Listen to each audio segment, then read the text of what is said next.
Are you looking to create your first chart of accounts? Well, this video will give you everything you need to craft a complete chart of accounts, whether you're a landlord, investor, or property manager. And if it's your first time building one, we've got multiple chart of account examples that you can take with you and use as a template for creating your own. I'll make sure to link those down in the description. And with that being said, let's hop into how to create a chart of accounts.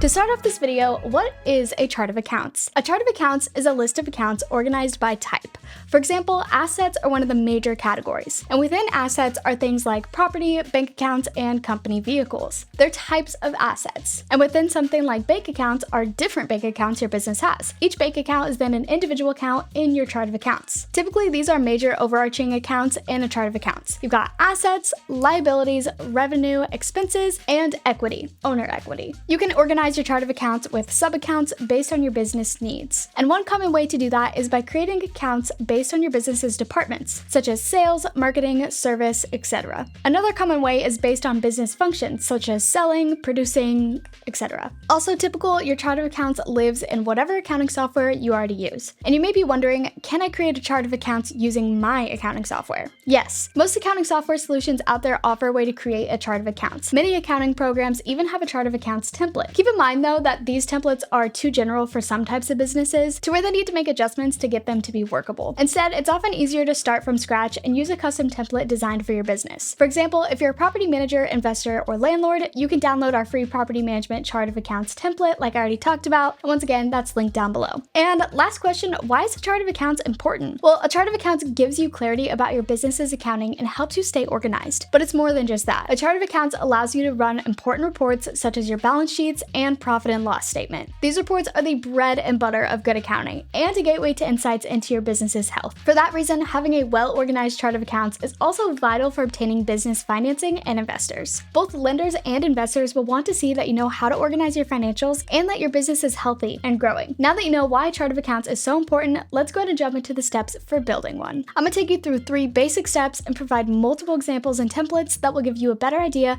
of how to put together your own chart of accounts. And even better, you can take these examples directly and use them as templates, particularly if the one that you see fits your unique needs. So let's start with the first step, deciding which accounts to include. The truth is, you can organize your chart of accounts however you'd like. That doesn't mean, however, that you should reinvent the wheel. When it comes to primary accounts, there's a small collection of accounts that everything in your business will fit into. Every chart of accounts is going to include some sort of combination of these primary accounts: assets, liabilities, equities, owner equities or shareholder equities, revenue, operating expenses, cost of goods sold, and there may be some other accounts as well. Let's not spend too much time as this, as I'm going to explain more in the next step and give examples which will give you a better idea of what accounts are a good fit for your business, and ultimately you're going to know what's best. So on to step 2 is choosing your number system. Next, you'll take those primary accounts and assign them a block of numbers. For example, if you're a property manager or investor, your chart of accounts might be numbered like this. Assets are going to be all of the thousands, liabilities all of the 2000s, revenue starting at 3000 all the way through, expenses all of the 4000s, equity all of the 5000s. And why such big numbers? Why have it go from 1000 to 1999 and so on and so forth? Well, there are 2 main reasons for this kind of numbering system. Starting in the thousands means that it's easy to identify what type of account it is. In this example, all the asset accounts start with a 1. All of the expenses would start with a 4, whether 4120 or 4301. If it starts with a 4, you know it's an expense account. Large blocks of numbers give you room to grow without jumbling up your accounting. The last one is important because you might run out of accounting numbers for a category without enough empty account spaces. As a business grows, so too does the number of accounts, typically, grow parallel to that. If you block out 1,000 account numbers for a particular category, you give yourself enough room to grow in a way that your accounts don't ever become disorganized and need restructuring, which is a really big pain. You can learn much more about this in our last video that we did about chart of accounts, which I'll leave linked down below, or you can click up here.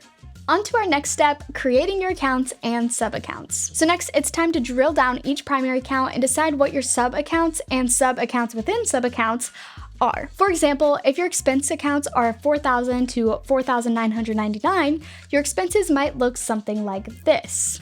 You may be wondering, how many accounts should I have? Well, this all depends on the size of your company. There's no agreed upon chart of account structure or number of accounts. Early on, you may very well have a dozen or 24 accounts. A few years in, you may have a few hundred. Large corporations often have ledgers with thousands of accounts. Now that we've gone over how to generate a simple chart of accounts, I want to show you guys some examples in action. And this can be used if you're an owner or property manager with some minor tweaks for each. But showing it here on screen, this is what an example would look like. Just make sure that yours is unique to you. If there's an aspect of the example that you don't need, consider getting rid of it. And keep in mind that your actual chart of accounts may be much more complex than this for both of these examples. This is just a starting point, if you will. Edit your own chart of accounts with the accounts and structure that fits best for you. Let's talk mistakes. While setting up your chart of accounts is relatively easy, there are several common mistakes often made along the way, and these are a couple of the common ones. First is too many accounts. The first mistake often made is just creating too many general ledger accounts. Sure, if your business is large, you might have many accounts, but how many you need versus how many you have are two different things. If the person handling your general ledger or chart of accounts isn't a trained accountant, they might create a new account whenever they feel like pre-existing accounts don't specifically describe the new item accurately enough. Now, over time, that can lead to a chart of accounts that's bloated and overly complicated. Next common mistake is no internal logic when assigning accounts. So earlier we talked about how you can organize your chart of accounts however you'd like, and that's true, but you'll have a much easier time navigating and utilizing it if you add and organize your accounts with some sort of plan. This can even be something just as simple as alphabetical order combined with a logical cluster of similar items if you're unsure what else to do. The third common mistake is no gaps in the number scheme. Now, remember how I said to leave large gaps in your numbering? If you don't, you end up in the unpleasant situation of not having enough numbers for all of your accounts for a particular category. For example, what if you only give yourself 10 or even 100 numbers for, let's say, expenses, and then you use up those 100 account numbers?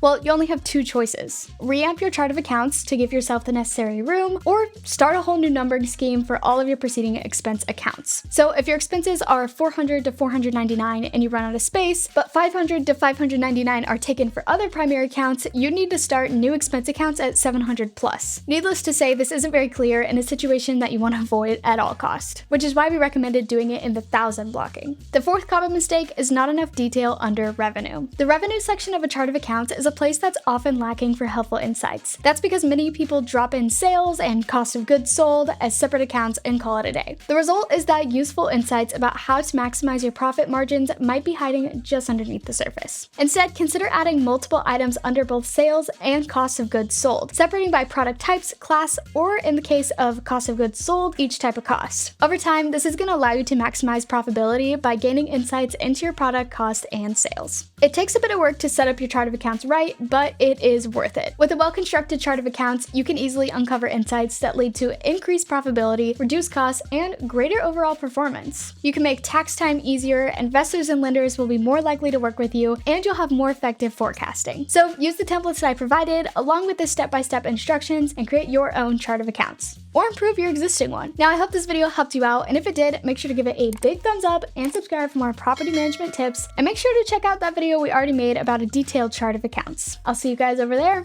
Bye!